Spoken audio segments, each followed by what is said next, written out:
The exclusive lounge of the Onyx Club didn't just go quiet, it died.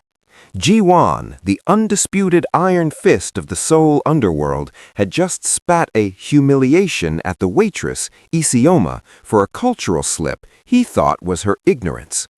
He saw a foreign face in a cheap uniform. He saw a servant he could crush under his heel. He was dead wrong. Instead of trembling, Isioma straightened her spine, looked the dragon of Seoul directly in his eyes, and greeted him. She didn't use Korean slang or formal English. She used a rare, high-society royal dialect of the Joseon era, a linguistic code that has been dead to the public for a century. The air in the room turned to ice. Ji-won's hand, resting near the hilt of the blade tucked in his waistband, froze. In that single sentence, he realized he wasn't looking at a nobody. He was looking at a ghost from a fallen dynasty, a woman who knew his secrets better than his own men, and the only person in the room who could see the assassin already pulling the trigger. The air in the back service corridor of the Onyx Club smelled of expensive sandalwood, aged scotch, and the metallic tang of pure, unadulterated panic. Move. If there is a single fingerprint on these gold-rimmed glasses, I will personally ensure you're deported by sunrise. Mr. Han, the floor manager, was a man currently vibrating with the fear of God. He mopped a sheen of sweat from his forehead with a silk cloth, his eyes darting frantically between the security cameras and the heavy velvet curtains of the VIP lounge. It was 10:55 p.m. They had 5 minutes. Isioma adjusted the collar of her black and white uniform, keeping her eyes fixed on the floor. For 3 years, she had perfected the art of being a shadow in plain sight. She wore her hair in a severe, tight bun and kept her movements small and robotic, a barrier between her royal Nigerian heritage and the prying eyes of the global syndicate wolves who frequented the club. "Ubanwa," Mr. Han barked, snapping his fingers inches from her nose. She didn't flinch, though her grip tightened on her silver tray. "Yes, Mr. Han?" "You are on water and intelligence duty. Still water only. Do not speak unless commanded. Do not look them in the eye. Do not even breathe unless they tell you it's allowed. Do you understand?" "I understand," Isioma whispered, her voice a flat, practiced monotone. "But who is the client tonight?" Han looked at her as if she were a ghost. "Ji-won, the head of the Golden Circle. He's bringing his inner council. They expect absolute perfection. If you spill a single drop, I won't just fire you, I'll let his bodyguards decide your fate." Isioma felt a familiar cold shiver trace its way down her spine. Ji-won. Everyone in the Seoul underground knew that name, though few lived to tell of a face-to-face meeting. He owned the shipping docks, the high-rises, and the silence of every politician in the Blue House. But underneath the tailored suits, he was the primary enforcer of the very syndicate that had turned her family's life into a night of fire and blood 10 years ago. "Just keep your head down," she told herself, her heart hammering against her ribs. "You are Isioma the waitress. You are nobody." "You okay? You look like you've seen a phantom," a soft voice whispered beside her. It was Minho, the lead bartender, looking concerned. "I'm fine, Minho," Isioma lied, forcing a steady hand. "Just the pressure." "It's Ji-won," Minho muttered, checking the seal on a bottle of 50-year-old whiskey. "Word is he's looking for blood tonight. A shipment in Busan was seized. He's looking for someone to blame." Isioma didn't respond. She focused on the crystal glass in her hand, rubbing a non-existent smudge until it squeaked. Suddenly, the heavy oak doors of the club swung open. The air in the service corridor seemed to be sucked out into the lounge. The clatter of the kitchen died instantly. Mr. Han burst back in, his face the color of ash. "They're here! Line up! Everyone, line up now!" The entourage didn't walk, they prowled. 6 men entered the Onyx. 4 were hulking walls of muscle in suits that cost more than a year of Isioma's rent, bodyguards with eyes like sharks. In the center walked Ji-won, radiating a restrained aggression that made the very floor seem to tremble. Isioma lowered her head, her pulse a drumbeat in her ears. The hunt was over. The man who destroyed her world was sitting at her table, and she was the only one who knew his empire was about to burn. The heavy oak doors of the Onyx Club didn't just open, they surrendered.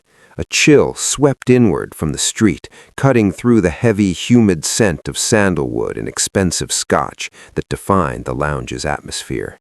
The rhythmic clatter of the kitchen and the low murmur of the jazz pianist died a sudden, synchronized death. In the vacuum that followed, there was only the sound of polished leather striking the floor with the cadence of a marching army. "They're here," Mr. Han hissed, his voice cracking like dry parchment.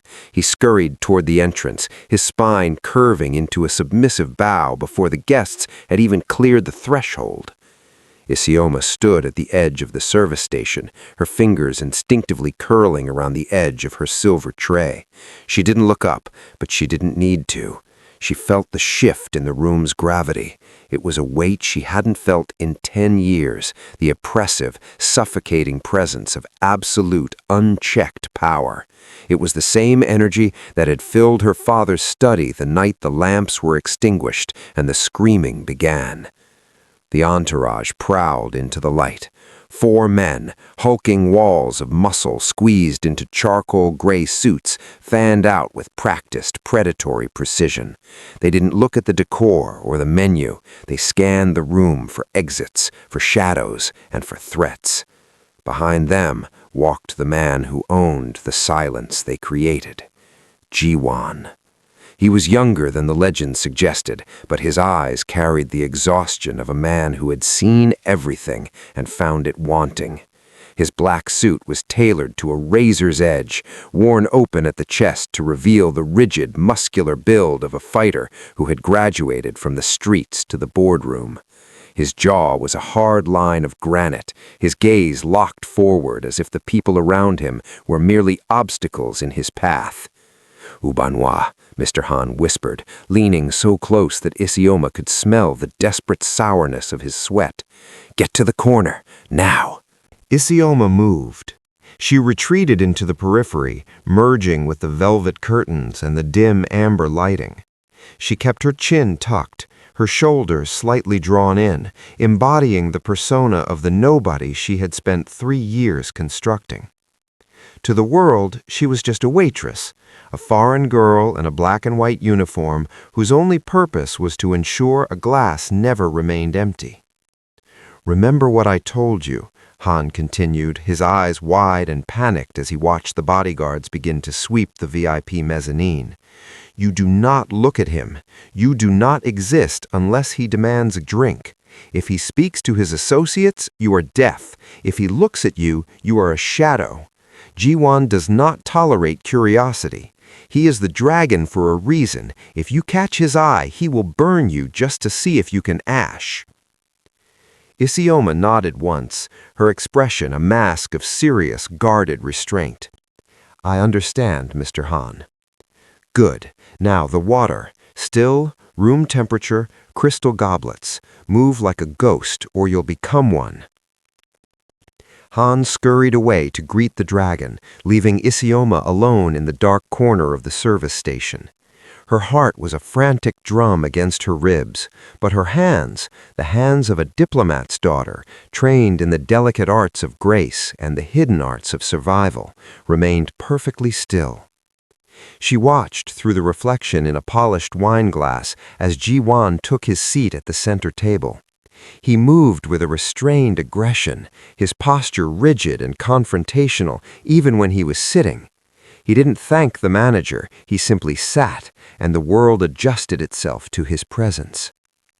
Isioma took a deep, steadying breath, the scent of the club's expensive sandalwood suddenly feeling like the incense at a funeral. She knew the name Ji-won. She knew he was the iron fist of the Golden Syndicate, the very syndicate that had orchestrated the accident that left her an orphan and a fugitive. For a decade she had been running. She had crossed oceans and changed her name, burying Isioma Ubanwa under layers of silence and service. She had thought she was safe in the heart of Seoul, hidden in the most public place imaginable. But as she watched Ji-won lean forward, his eyes sharp and lethal under the dim lights, she realized the shadow she had been running from hadn't disappeared. It had simply been waiting for her to serve it dinner. Water. Ji-won's voice suddenly cut through the silence. It wasn't a request, it was a cold, low-frequency command that vibrated in the soles of Isioma's feet. She gripped the handle of the crystal pitcher. The time for hiding was over. The waitress was about to enter the dragon's den. The crystal pitcher felt unnervingly heavy in Isioma's hand, a weight that anchored her to the present, even as her mind threatened to drift back to a night of smoke and shattered glass. She stepped out from the velvet shadows of the service station, her movements fluid and practiced, the epitome of the invisible servant. The plush carpet of the mezzanine swallowed the sound of her footsteps, allowing her to approach the center table like a ghost haunting a feast. Ji-won sat with his back to the city skyline, the shimmering lights of Seoul framing him like a dark halo. Around him sat three men, each radiating the kind of casual arrogance that only comes from owning the laws they break. They didn't look up as she approached. To them, she was merely an extension of the furniture, a biological machine designed to keep their glasses full. As she leaned in to pour the water, the silence at the table was broken by a man with a jagged scar running through his eyebrow. Park, Ji-won's ruthless logistics overseer. "The African route is finally clear," Park murmured, his voice a low rasp that set Isioma's nerves on edge. "The syndicate's cleanup crew did a thorough job in Lagos. No loose ends. The diplomatic interference has been neutralized permanently." Isioma's hand didn't shake. Her father had trained her too well for that. But her heart gave a violent, painful thud against her ribs. Lagos. Neutralized. She focused on the steady stream of water hitting the bottom of Ji-won's glass, the sound echoing in her ears like a waterfall. "The Ubanwa file?" Ji-won asked. His voice was like a blade being drawn across silk, smooth, cold, and inherently dangerous. He didn't look at his men. He was watching the way the amber light caught the bubbles in his water. "Buried," Park replied with a smirk. "The father was a stubborn fool. He thought his title would protect him from the golden circle. He died realizing that a diplomat's passport is just a piece of paper when a bullet is involved. We even confirmed the daughter perished in the house fire. The lineage is extinct." Isioma felt a cold, sharp spike of adrenaline pierce her chest. She was standing less than 2 feet away from the man who had authorized the destruction of her world. She could see the fine texture of Ji-won's suit, the pulse jumping in his neck, the casual way his powerful fingers tapped against the mahogany tabletop. He was discussing the murder of her father as if it were a minor shipping delay. "The syndicate expects the first shipment of the Lagos tech by next month," another man added, leaning forward into the light. "Now that the Ubanwa influence is gone, the ports are wide open. The golden circle has total control." Isioma transitioned to the next glass, her eyes fixed on the rim, her face a mask of stone. Every instinct she possessed screamed at her to drop the pitcher, to grab the steak knife resting inches from Ji-won's hand, to make them feel a fraction of the terror she had felt when the flames began to lick at her bedroom door. But she remained still, a poised figure in black and white, her breath shallow and controlled. She realized then that they weren't just discussing her past, they were planning the future of the very evil that had ruined her. Ji-won wasn't just a boss, he was the architect of the cleanup. "Good," Ji-won said, finally raising his eyes. He didn't look at his associates. His gaze shifted, almost lazily, toward Isioma. For a heartbeat, the world stopped. His eyes were dark, intelligent, and terrifyingly observant. He didn't see a waitress, he saw a person. He lingered on the way she held herself, the rigid spine, the controlled grace of her wrists, the way her eyes remained shielded behind her glasses. It was the look of a predator who had sensed a strange scent in the wind. "Is there a problem, Isioma?" he asked. The use of her name, read from the small brass plate on her uniform, felt like a physical blow. The men at the table fell silent, their predatory gazes swinging toward her like turrets. Mr. Han, watching from the kitchen entrance, looked as though he might faint. Isioma didn't flinch. She set the pitcher down on the linen cloth with a soft, decisive click. She lowered her head just enough to be respectful, but not enough to be submissive. "No problem, sir," she replied, her voice steady and clear, devoid of the tremor that was racking her soul. "I was merely ensuring the temperature was to your liking." Ji-won continued to stare at her, his jaw set in a hard line. He knew. He didn't know who she was, but he knew she wasn't nobody.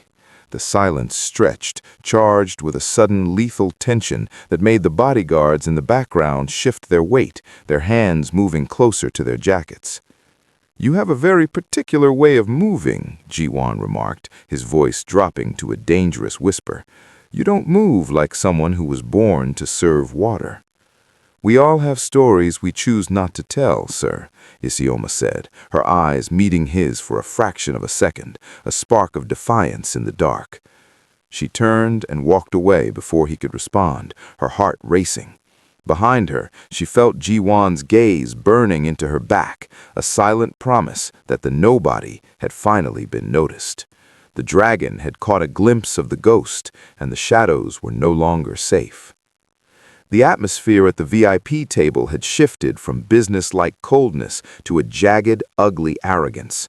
Park, emboldened by the whiskey and the silence that followed Isioma's retreat, began to laugh, a sharp, barking sound that lacked any real mirth. He leaned back, gesturing broadly with a hand that had likely ended more lives than it had saved. "It's better this way, Ji-won," Park sneered, loud enough for the surrounding staff to tremble. "These people, they don't understand the sophistication of a real empire. They live in the dirt and call it heritage.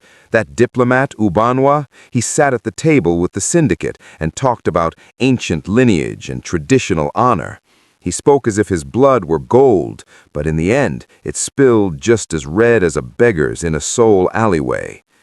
The tray in Isioma's hand clattered against the marble.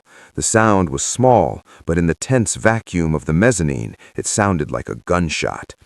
She didn't think. She didn't calculate the risk to her life, or the 3 years she had spent building a fortress of anonymity. The pride of 1,000 years, the dignity her father had died protecting, surged through her like a tidal wave, breaking the dam of her restraint. She turned. She didn't walk back to the table. She glided, her posture no longer drawn in or subservient. Her shoulders were square, her chin lifted, and the shy waitress mask fell away to reveal a face of such cold, aristocratic fury that Park's laughter died in his throat. She stopped inches from the table, looking directly at Park, then shifted her gaze to Ji-won. The bodyguards in the background tensed, their hands disappearing into their jackets, but Ji-won raised a single, steady hand to stay them. He was leaning forward now, his eyes locked on Isioma with an intensity that could have scorched the air between them. Isioma didn't speak in English. She didn't speak in the street-level Korean she used for the kitchen staff. She spoke in the high tongue, the rare, ancient royal dialect of the Joseon era, perfectly accented and delivered with the lethal precision of a queen issuing a death warrant. It was a greeting and a correction wrapped in a linguistic code that hadn't been heard in the halls of power for a century. "The words you mock are not the words of a beggar," she said, her voice low and resonant, vibrating with a power that made the crystal on the table hum. "They are the words of the Onya Enze. My father did not beg. He issued a warning that your small, greedy mind was too hollow to comprehend. You speak of kings and peasants, yet you stand in the presence of a history you could never buy." The room went ice cold. Park's face drained of color, his mouth hanging open like a landed fish. He didn't understand every word, but he understood the authority. He recognized the dialect, the forbidden code that the oldest families of Korea used to signal their absolute status. For a black waitress in a cheap uniform to wield it like a sword was a cognitive dissonance that paralyzed him. Ji-won's hand froze halfway to his glass, his jaw set, his eyes widening as the pieces of the puzzle began to click into place. He looked at her, really looked at her, and saw the ghost he had spent a decade trying to bury. "Where?" Ji-won whispered, his voice trembling with a mixture of shock and suppressed violence. "Where did you learn that greeting?" Isioma didn't flinch. She stood her ground, the shadow of the waitress gone, replaced by the daughter of a king. "I didn't learn it, Ji-won," she replied, switching to a lethal, formal Korean. "I was born to it. And while you were busy listening to a fool mock the dead, you missed the glint of the sniper scope in the window behind you." The silence that followed was the loudest thing in the room. The dragon had been challenged, the secret was out, and the air was now thick with the scent of an impending execution. The transition was instantaneous and jarring. It was as if a flickering candle had suddenly transformed into a magnesium flare. Ji-won didn't just see the change, he felt it in the marrow of his bones. The woman standing before him, the one who had poured his water with a trembling hand only moments ago, had vanished. In her place stood someone whose very presence commanded the molecules in the air to go still. Her shoulders, once rounded in a performance of submissive fatigue, were now pulled back with the architectural precision of a soldier. Her chin, which had been tucked towards her chest in a show of feigned humility, was lifted to an angle of pure, unadulterated defiance. Even her height seemed to change. Stripped of her servant slouch, Isioma loomed over the table, her gaze not just meeting Ji-won's, but dissecting it. Ji-won leaned back, his muscular frame tensing against the fine silk of his shirt. He was a man who lived by the scent of fear, but the scent coming off Isioma now wasn't fear, it was authority. It was the smell of old mahogany, wax seals, and the cold, sharp air of high-altitude summits. It was a scent he hadn't encountered since his father's final meeting with the African Diplomatic Corps, a scent that meant equal. "You've been playing a very dangerous game," Ji-won murmured, his voice dropping to a register that made the bodyguards shift their weight. He ignored Park, who was still gasping for air like a man who had seen a ghost, and focused entirely on the woman in the black and white uniform. The glasses, the bun, the stutter, it was a costume. You weren't hiding from the work, Isioma. You were hiding from us. Isioma didn't blink. The guarded restraint in her expression had solidified into something lethal. "A costume is a tool of survival, Ji-won. In your world, people like me are either trophies or targets. I chose to be a shadow. It's much harder to kill something you don't bother to look at." Ji-won's eyes traced the line of her jaw, noting the lack of a single tremor. He realized with a jolt of visceral recognition that her servant stance hadn't been a sign of weakness, it had been a tactical camouflage. She hadn't been cowering, she had been observing. While his men were busy boasting about murders and logistics, she had been mapping their weaknesses, counting their weapons, and, as she had just proven, monitoring the perimeter. "The dialect," Ji-won said, his hand finally moving away from his holster and resting flat on the table in a gesture of temporary, wary truce. "That greeting, it's only taught to the inner circle of the Blue House and the heirs of the great houses. My father told me that the Ubanwa lineage was the only foreign family granted the gold key of the Joseon tongue. He said they were all dead. He said the fire took everyone." Isioma replied, her voice steady and resonant, carrying the weight of 1,000-year history. "It destroys the wood, but it only tempers the steel. Your men are good at starting fires, Ji-won, but they are very poor at checking the ashes." At the mention of his men, Ji-won's gaze flickered to the window behind him, then back to Isioma. The scent of authority was now a suffocating cloud over the VIP mezzanine. The power dynamic had flipped on its axis. The man who owned half of Seoul was now taking tactical cues from a waitress he had dismissed as a nobody 5 minutes prior. He looked at her hands, the hands he had previously judged as soft. Now he saw the calluses on the edges of her palms, the way her fingers were positioned to strike at the throat or the eyes in a single motion. She wasn't a waitress. She was a weapon that had been hidden in a servant's scabbard. "You knew exactly who I was when you took this job," Ji-won stated. It wasn't a question. "You've been standing in the corner of my eye for months, watching me eat, watching me sleep, waiting for what? Revenge?" Isioma took a step closer, the light from the amber chandelier catching the gold of her diplomatic seal hidden beneath her collar.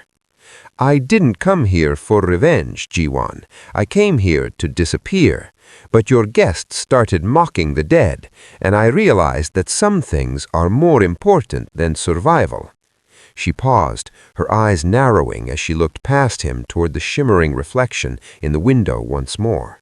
"And if you don't move your head 3 inches to the left in the next 2 seconds, the Ubanois problem will be the least of your concerns." Ji-won didn't hesitate. He didn't ask for proof. He saw the cold, absolute certainty in her eyes, the eyes of a woman who was born to rule and trained to survive. He dove. The chaos of the dining room, the shattered glass, the shouting bodyguards, and the frantic scramble of the elites was muffled the moment the heavy steel door of the Onyx Club's wine cellar hissed shut. Down here, the air was different. It was subterranean and still, smelling of damp stone, aging oak, and the sharp clinical scent of filtered air. Ji-won didn't wait for the dust to settle.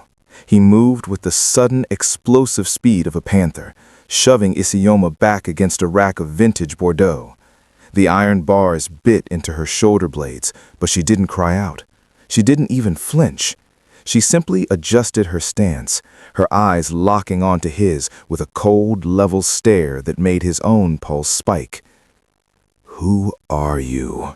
Ji-won demanded, his voice a low, dangerous vibration in the small space. He had one hand braced against the rack beside her head, his muscular frame looming over her, radiating a heat that felt like a physical threat. "Waitresses in Seoul don't spot snipers.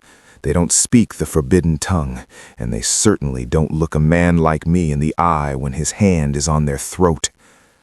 Isioma's breathing was shallow but steady. The servant mask was truly gone now, replaced by a terrifying, aristocratic stillness. "I told you, Ji-won. I was born to the language your men mocked. I was raised in the rooms where the old rules were written, the rooms your syndicate burned to the ground 10 years ago."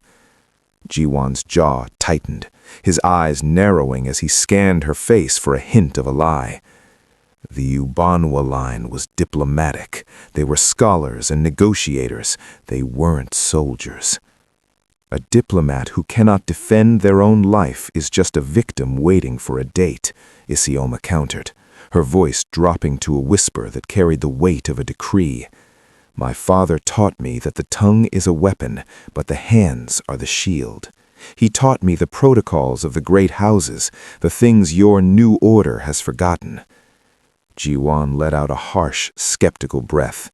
He leaned in closer, his face inches from hers. The tension between them was no longer just about survival. It was a collision of 2 different kinds of power. "You talk about the old rules. Fine. Let's see if you're a princess or just a very good actress." He reached out, his fingers tracing the line of her collar before snagging the thin gold chain hidden beneath the fabric of her uniform. He pulled it forward, exposing the diplomatic seal, a heavy, intricately carved piece of gold that bore the crest of a fallen house. "The first rule of the table," Ji-won challenged, his eyes searching hers. "When a guest brings blood to a house of peace, what is the required response?" Isioma didn't hesitate. "The bowl of salt and the edge of the blade. You offer them the chance to repent, and if they refuse, you ensure they never leave the threshold." But you know that's incomplete, Ji-won. She leaned forward, her chest almost touching his, her voice turning lethal. The first rule has a subclause for those of royal blood. If the host is the one who brought the blood, the guest is legally permitted to take the host's head as payment for the insult. Ji-won's hand on the rack tightened until the metal groaned. He hadn't heard that specific clause cited in over 15 years, not since his father's final council. It was a rule of the elite, a law of the sovereigns that predated the messy street-level violence of the modern Mafia. Rule 7, Ji-won pushed, his voice rasping. The protocol of the fallen. When a house falls, the survivors are to be treated as ghosts. They are owed 3 things by any who once called them allies: silence, safe passage, and the return of their father's signet. You've given me the silence, Ji-won, but you failed miserably at the rest. The silence that followed was heavy, broken only by the hum of the cellar's climate control. Ji-won looked at her, really looked at her, and saw the impossible truth. She wasn't just a survivor. She was the living embodiment of a code he thought was extinct. She was a ghost who walked out of the fire with her dignity intact, hiding in the one place he never thought to look, right in front of him. He slowly lowered his arm, stepping back just an inch, though the intensity of his gaze didn't waver. You've been serving me whiskey for 3 months while you carried the gold key around your neck. You could have killed me a dozen times. Why didn't you? Isioma straightened her apron, her movements poised and deliberate. Because my father didn't raise a common assassin, Ji-won. And because I wanted to see if the sun was as hollow as the men he employs. She stepped away from the wine rack, moving toward the center of the cellar. But tonight, your hollow men almost got you killed. The sniper wasn't there for me, he was there for you. And if you want to know who sent him, you're going to have to stop treating me like a prisoner and start treating me like the only ally you have left. Ji-won watched her, his jaw set. For the first time in his life, the dragon of Seoul felt the ground shifting beneath his feet. The waitress was gone, the queen had arrived, and she was the only one who knew the way out of the trap. The heavy steel door of the wine cellar groaned open, but it wasn't the relief of rescue, it was the intrusion of raw, undisciplined muscle. One of Ji-won's personal enforcers, a man named Daishin, whose neck was thicker than Isioma's waist, stormed into the cramped space. His face was a mask of adrenaline and misplaced protective fury. He didn't see the silent electric standoff between the boss and the waitress. He only saw a potential threat that had managed to isolate his leader. "Sir, we need to move you now. The mezzanine isn't secure," Daishin barked. He didn't wait for Ji-won's command. He lunged forward, his massive hand reaching out to seize Isioma by the shoulder and hurl her out of the way. "Move, girl! Out!" He moved with the clumsy entitlement of a man who believed a uniform made a woman invisible. But as his fingers closed around the fabric of her sleeve, the nobody vanished. Isioma didn't scream, she didn't shrink back. The moment his skin touched hers, a decade of repressed tactical training, the silk and steel method, taught to the children of the Nigerian diplomatic corps, ignited in her blood. She stepped into the guard's space, her movement so fluid it appeared almost liquid. With her left hand, she trapped his wrist against her shoulder, and with her right, she drove her palm upward into the hinge of his elbow, while simultaneously pivoting her hips. The physics were absolute. Daishim's own momentum became the lever of his destruction. A sickening wet pop echoed against the stone walls as his joint was forced past its limit. The giant of a man let out a strangled yelp, his knees buckling as he was forced to the floor. Isioma didn't stop there. She maintained the lock, her fingers digging into the pressure points of his forearm with clinical precision. Her expression was one of terrifying, aristocratic calm, a mask of stone that didn't belong on a waitress. "Do not," she whispered, her voice a low, vibrating chord of command that stopped the guard's breath in his lungs. "Ever touch me again." Ji-won watched from the shadows of the wine racks, his jaw set in a hard line of shock and dawning respect. He didn't move to help his man. He didn't reach for his gun. He was too busy watching the way Isioma's eyes burned with a fire that was older than his empire. In the struggle, the thin gold chain around Isioma's neck had been jerked loose. The heavy circular locket, the diplomatic seal, swung free from her collar, catching the dim light like a golden eye. Daesham, gasping in pain, caught sight of it. His eyes widened. He recognized the crest. It was the symbol of the Ubanwa house, the one his own unit had been told was erased from history. "The seal!" the guard wheezed, his face pale with a mixture of agony and realization. "You're—" Isioma tightened the pressure on his arm just a fraction more, her gaze narrowing. "I am the ghost you forgot to bury." "Release him." Ji-won's voice cut through the tension, low and absolute. Isioma didn't move immediately. She held the guard's life in the leverage of her grip for a heartbeat longer, proving she could break him if she chose. Then, with a graceful, contemptuous shove, she let go.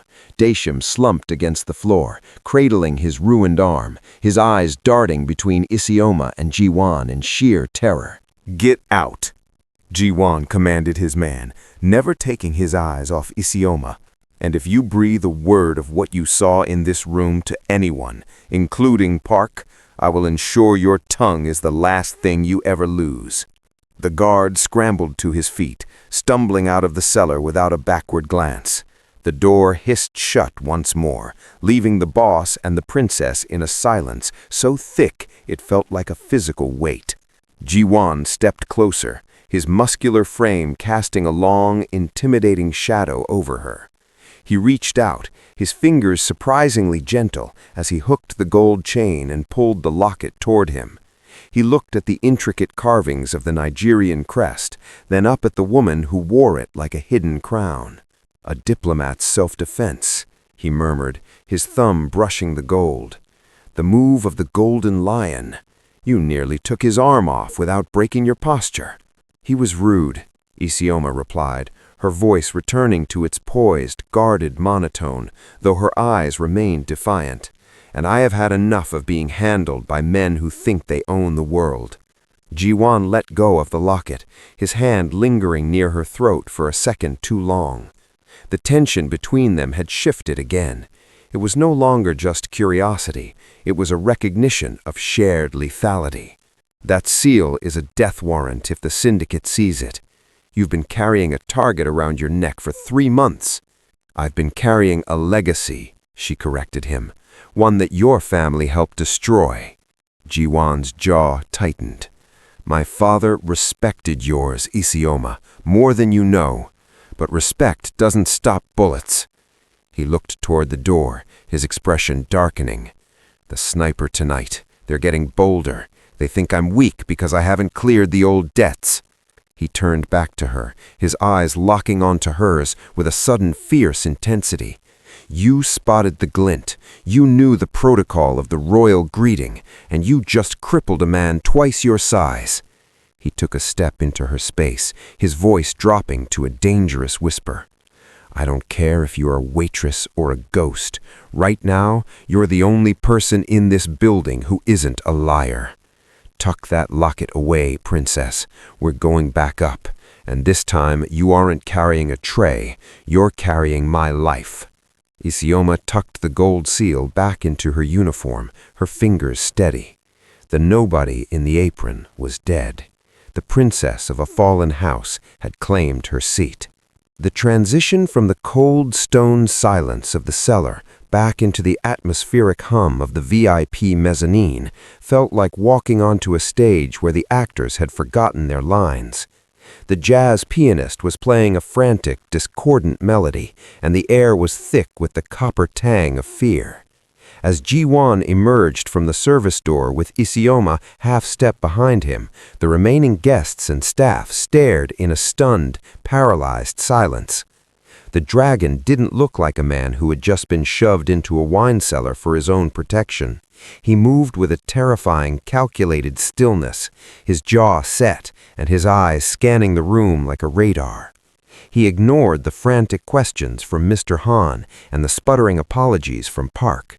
Instead, he sat back down at the center table, his muscular frame filling the space with an aura of restrained aggression. "Sit," Ji-won commanded, gesturing to the chair directly across from him, the chair previously occupied by the man who had mocked Isioma's father. Isioma didn't hesitate. She didn't look at the manager's horrified face or the bodyguard's confusion. She sat, her spine as straight as a spear, her hands resting flat on the white linen cloth. The nobody in the apron was dead. The princess of a fallen house had claimed her seat. "The bottle, Isioma," Ji-won murmured, his eyes never leaving hers. "The one we discussed." Isioma reached for the heavy silver service tray resting on the edge of the table.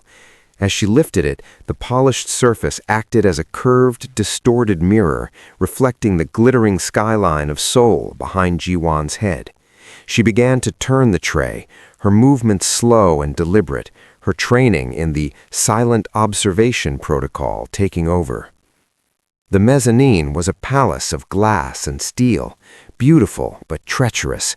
She watched the reflections dance across the silver, the flicker of a candle, the movement of a waiter in the distance, the glint of a diamond on a guest's hand. Then she saw it, a microscopic point of light. It wasn't a glint of jewelry or a refraction of the chandelier. It was a tiny, concentrated bead of ruby-red light, no larger than a grain of sand. It was dancing across the dark fabric of Ji-won's tailored jacket, a lethal heartbeat of light that was searching for center mass. It moved from his shoulder to his collarbone, then finally settled directly over his heart. Isioma's blood turned to liquid nitrogen. She didn't gasp, she didn't point. A diplomat's daughter knows that the moment you acknowledge the hunter strikes. She kept her gaze fixed on the tray, her fingers tightening on the silver handles until her knuckles turned white. Through the reflection, she traced the trajectory.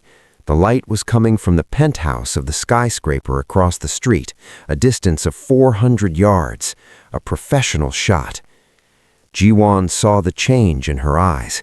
He saw the way her pupils dilated and the subtle rhythmic flare of her nostrils.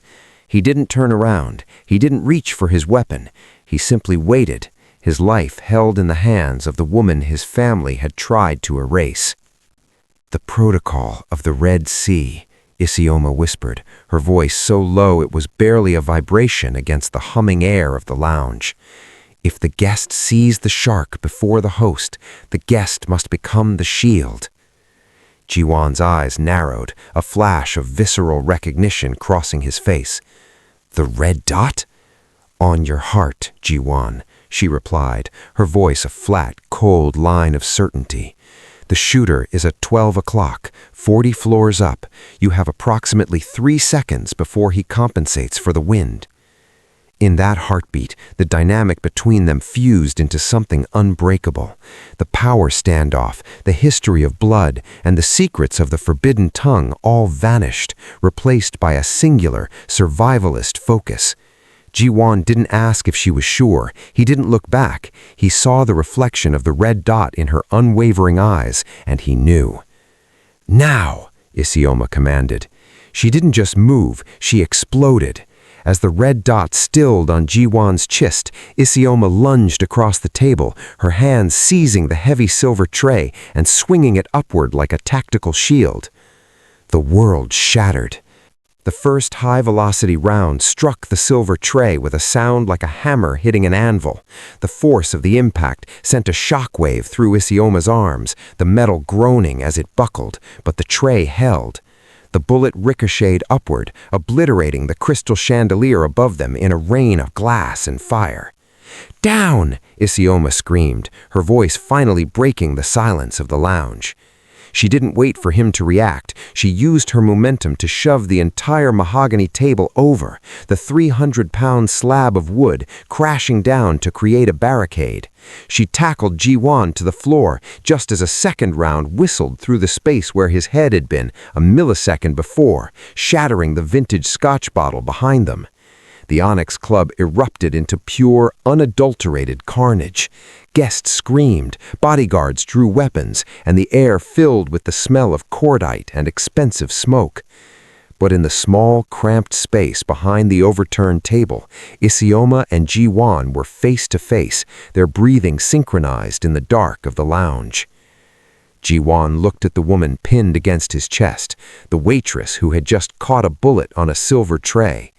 He saw the soot on her face and the glass in her hair, but most of all, he saw the lethal, regal calm in her eyes.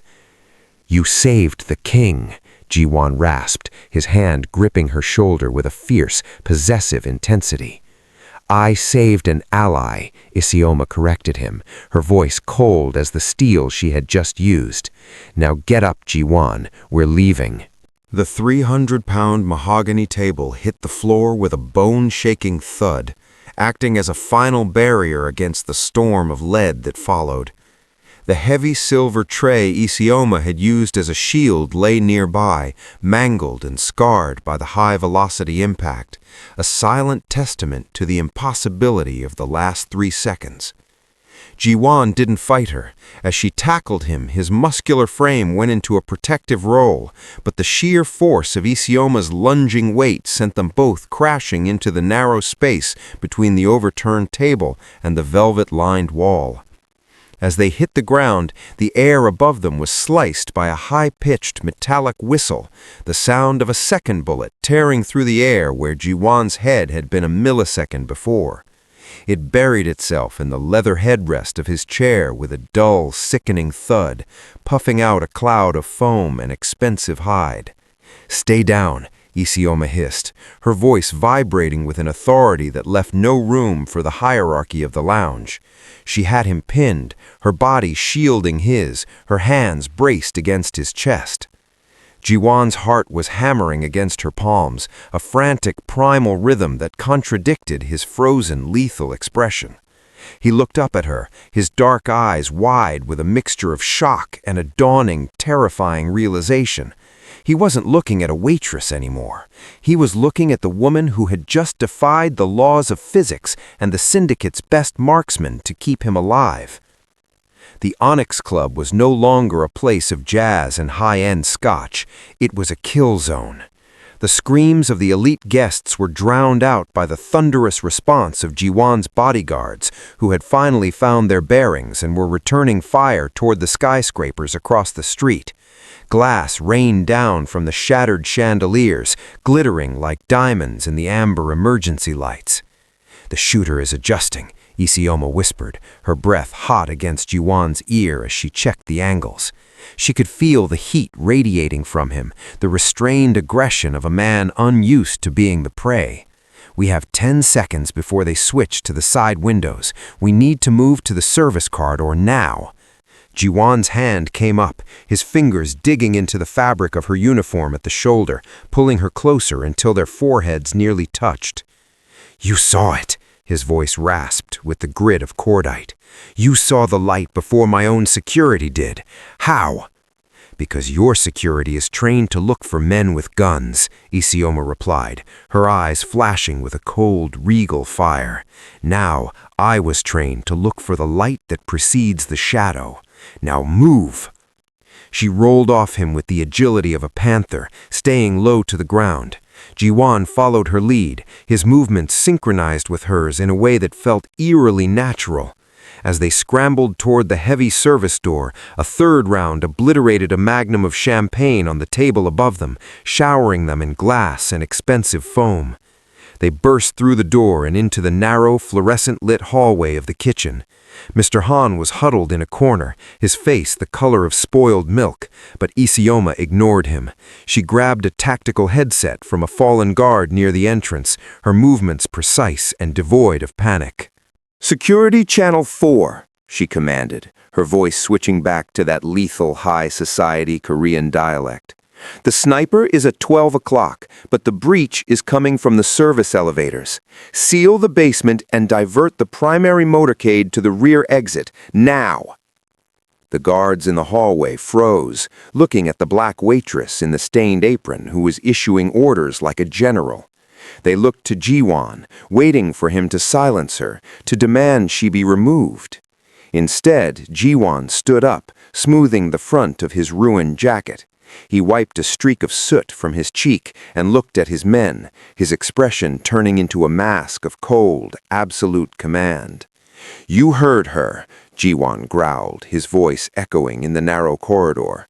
"Do exactly what she says. From this moment on, her voice is my voice. Anyone who questions her dies where they stand." He turned back to Isioma, stepping into her space until the nobody and the king were the only two people left in the world.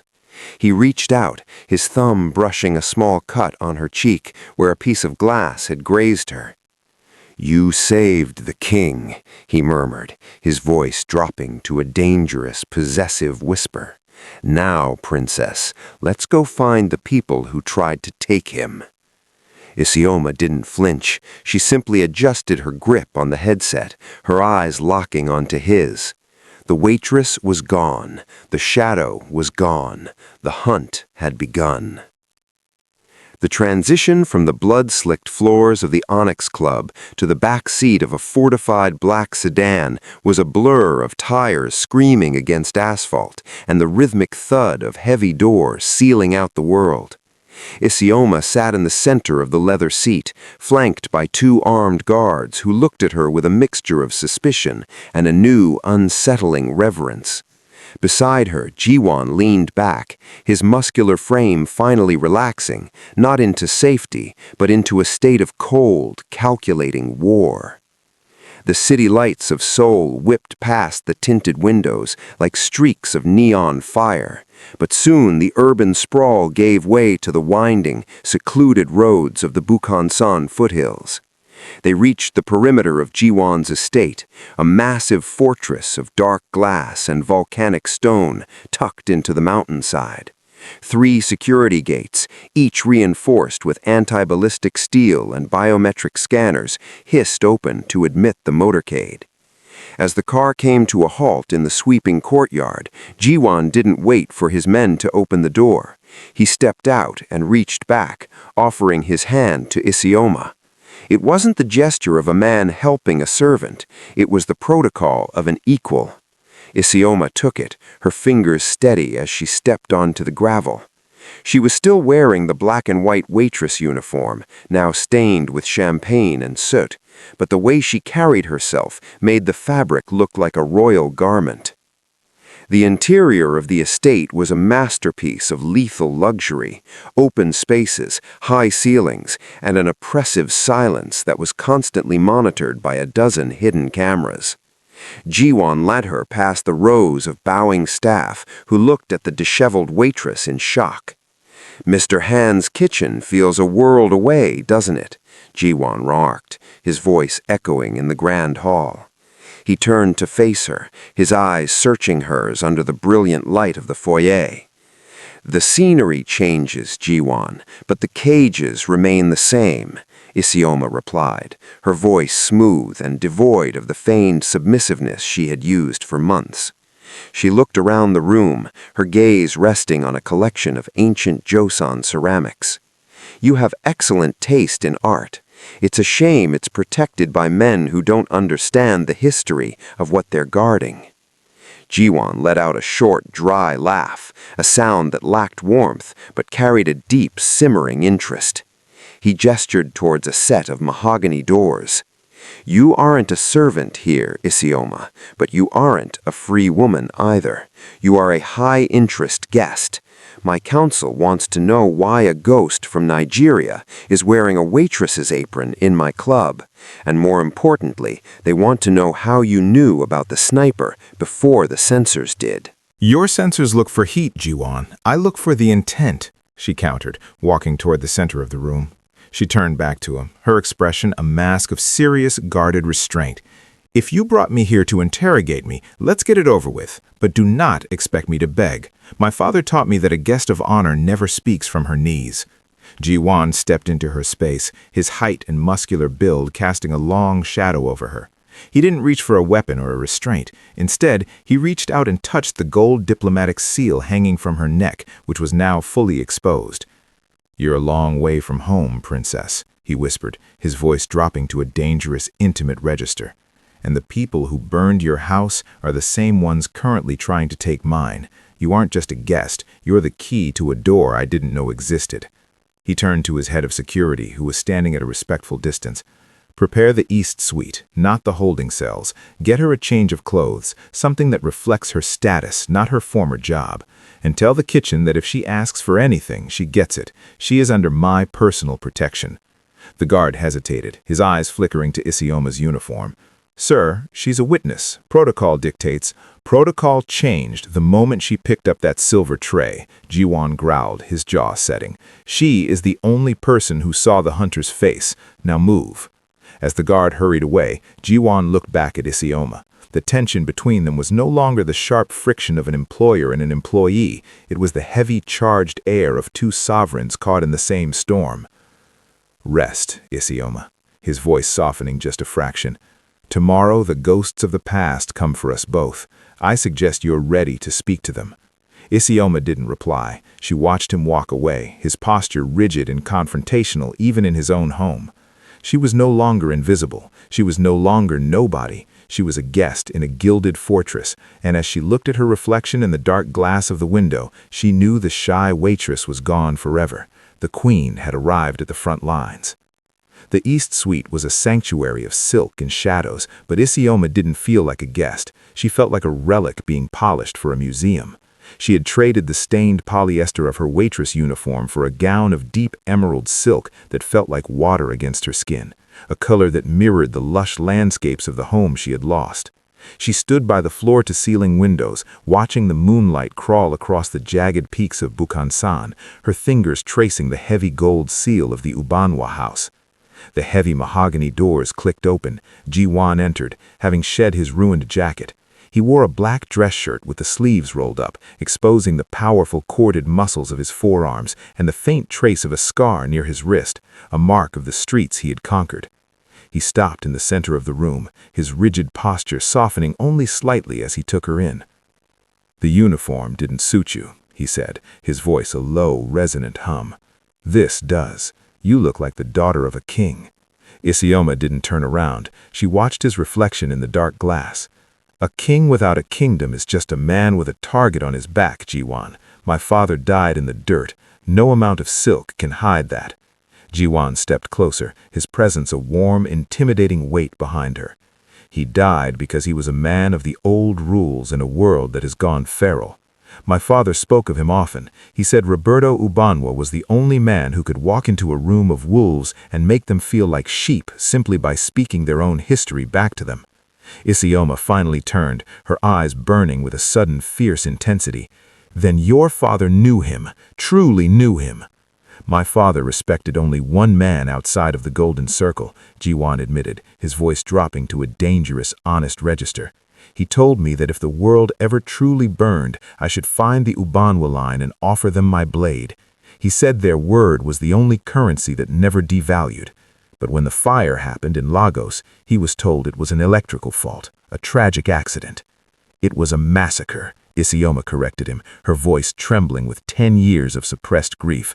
"The accident was orchestrated by the syndicate's cleanup crew, the same crew your second-in-command, Park, was bragging about at the table. They didn't just want the tech, they wanted to erase the only family that had the diplomatic power to stop the syndicate's expansion into West Africa."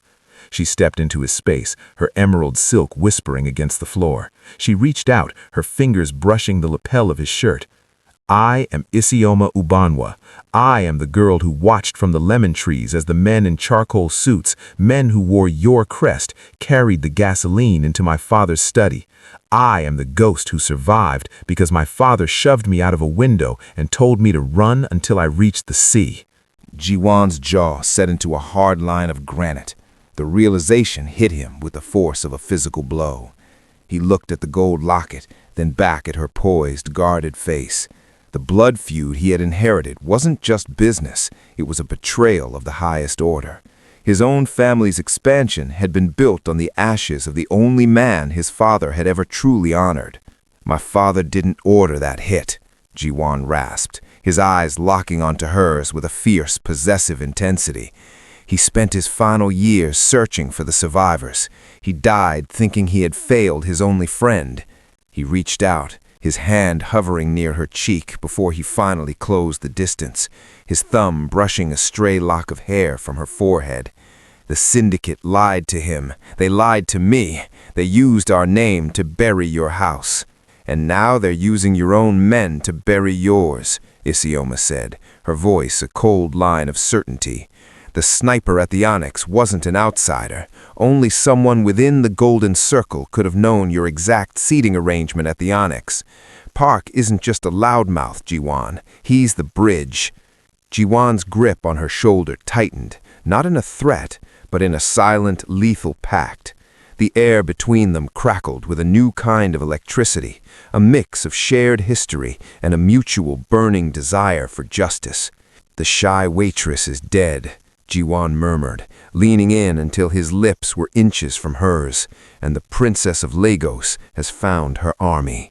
Isioma didn't flinch. She looked into the eyes of the dragon and saw the reflection of her own reclaimed power. For 10 years she had been a shadow, but as Ji-won's hand moved to the back of her neck, pulling her into the gravity of his protection, she knew she wasn't running anymore. She was home, and the hunt was finally beginning. The war room of the Bukhansan estate was a cold expanse of glass and glowing monitors, but the real heat came from Ji-won's silent, towering fury. He stood before a digital map of his empire, his jaw set like iron as he watched the red icons of his compromised shipping routes blink like dying stars. Behind him, his inner circle, the men who had sworn their lives to the Golden Circle, stood in a rigid line. Among them was Park, his face a mask of feigned concern that didn't quite reach his shifting eyes. Isioma entered the room, the emerald silk of her gown sweeping across the floor with a sound like a blade being drawn. She didn't wait for an invitation. She walked straight to the center of the room, her presence commanding the air to go still. The guards tensed, but one look from Ji-won silenced any protest. "You said you could find the leak, Isioma," Ji-won said, his voice a low, dangerous vibration. "My accounts are being drained, my shipments are being seized, and my own men are dying in the streets. Show me the rat." Isioma didn't look at the screens. Instead, she looked at the men. She moved down the line with the slow, predatory grace of a diplomat who had been trained to read the language of the body when the tongue was busy lying. "A rat doesn't steal for greed alone, Ji-won," Isioma said, her voice echoing with a regal, clinical calm. "In the old rules, betrayal always leaves a trail of mismatched protocols. You are looking at the money. I am looking at the timing." She stopped in front of Park. The logistics overseer tried to maintain his arrogant sneer, but a microscopic bead of sweat broke at his hairline. The sniper at the Onyx used a high-velocity pulse rifle, a weapon that requires a specific digital signature to bypass the club's scramblers. That signature was updated at 6 p.m. today. Only 3 people had the override code. "This is ridiculous," Park barked, his voice cracking just a fraction. "You're going to take the word of a waitress who's been here 5 minutes? Sir, she's a plant. She's the one who brought the trouble." Isioma ignored him, turning back to the master terminal. Her fingers, once used to polishing crystal, now flew across the tactical keyboard with the precision of a master coder. "My father taught me that every digital lock has a ghost in the machine, the diplomat's shadow. It's a subroutine that logs not just who accessed the system, but the geographic location of the device used." She hit the final key. A map of the estate appeared on the main screen, a single blue dot pulsed rhythmically from a location just 60 feet away. The override didn't come from a secure terminal. It came from a burner phone currently active in this room, specifically the one hidden in the lining of a charcoal gray jacket. Ji-won didn't say a word. He didn't have to. The air in the room became heavy with the scent of an impending execution. He turned his head slowly toward Park. In a flash of desperation, Park lunged for the sidearm of the guard next to him, but Isioma was faster. She didn't use a weapon. She used the leverage of the silk and steel protocol. She stepped into Park's reach, her hand catching his wrist and twisting it in a sharp, circular motion, while her other hand struck the nerve cluster in his neck. With a wet thud, Park was driven to his knees, his arm pinned behind his back in a lock that threatened to shatter his shoulder. As he hit the floor, a small, black, encrypted phone slid from his pocket and skittered across the glass floor. Ji-won walked over and picked up the device. He scrolled through the recent logs, hundreds of millions in offshore transfers, coordinates for the Onyx hit, and a final message to the syndicate. The dragon is vulnerable. Finish it tonight. Ji-won looked down at Park, his expression one of pure, unadulterated ice. He didn't look at the traitor with anger. He looked at him as if he were already a ghost. "You mocked her father's tongue," Ji-won whispered, the words dripping with a lethal promise. "But it was her father's daughter who just dismantled you." He turned to his head of security. "Take him to the cellar. He doesn't leave until I've reclaimed every cent, and then feed him to the history he thought was dead." As the guards dragged a screaming Park out of the room, Ji-won turned to Isioma. The rigid, confrontational posture he had maintained all night finally cracked, replaced by a deep, visceral respect. He walked into her space, his hand coming up to cup her jaw. "You found the rot," Ji-won murmured, his thumb brushing her lower lip. "I found the man who burned my home," Isioma replied, her eyes meeting his with a fierce, shared fire. "Now, Ji-won, it's time we burn theirs." The hunt for the mole was over. The war for the empire was about to begin. The golden light of dawn began to bleed through the floor-to-ceiling windows of the Bukhansan fortress, turning the dark mountain peaks into a jagged crown of fire. Inside the war room, the smell of cordite and adrenaline had been replaced by the scent of fresh rain and the heavy, expensive aroma of espresso. The monitors had been cleared of their tactical maps. The only thing remaining was the steady, rhythmic pulse of the golden circle's reclaimed accounts, secured once more by the hands of a woman the world had deemed a nobody. Ji-won stood by the glass, his muscular frame silhouetted against the rising sun.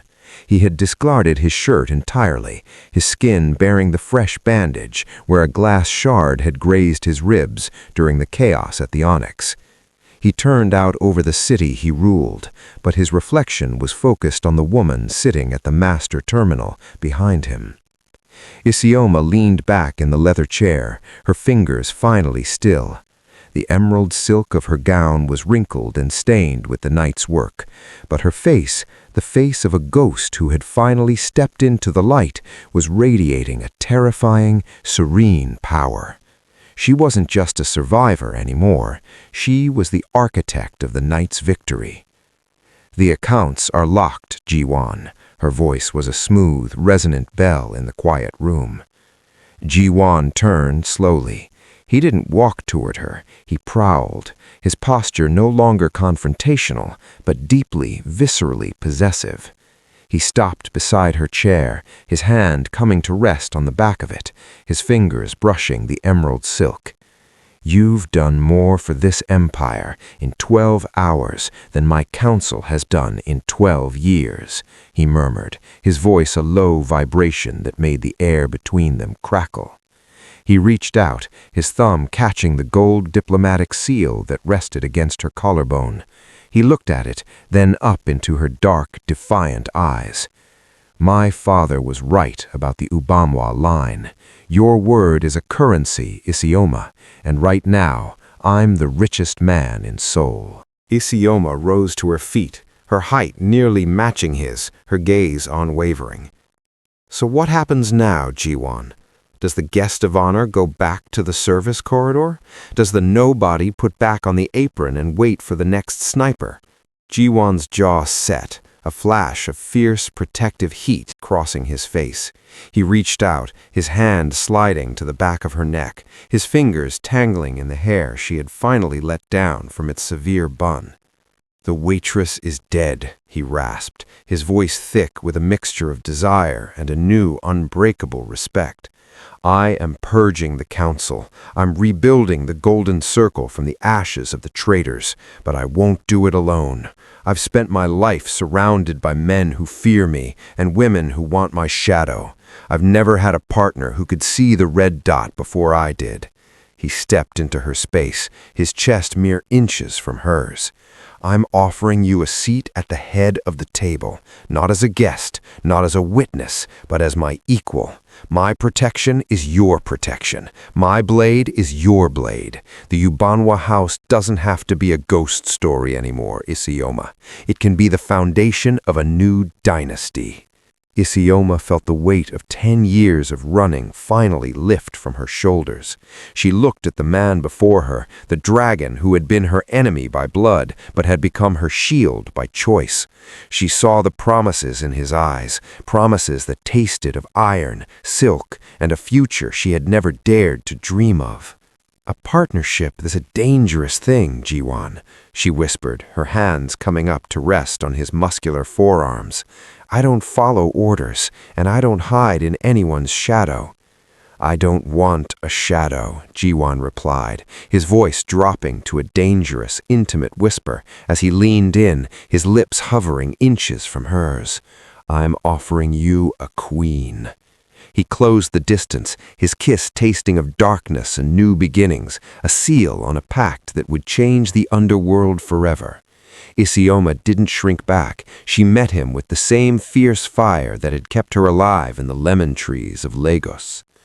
The invisible waitress was gone. The shadow had vanished. As the sun climbed higher over the fortress, a new power was rising in the heart of Seoul. The partner had arrived, and the world was about to learn that the most dangerous person in the room is always the one you didn't bother to notice.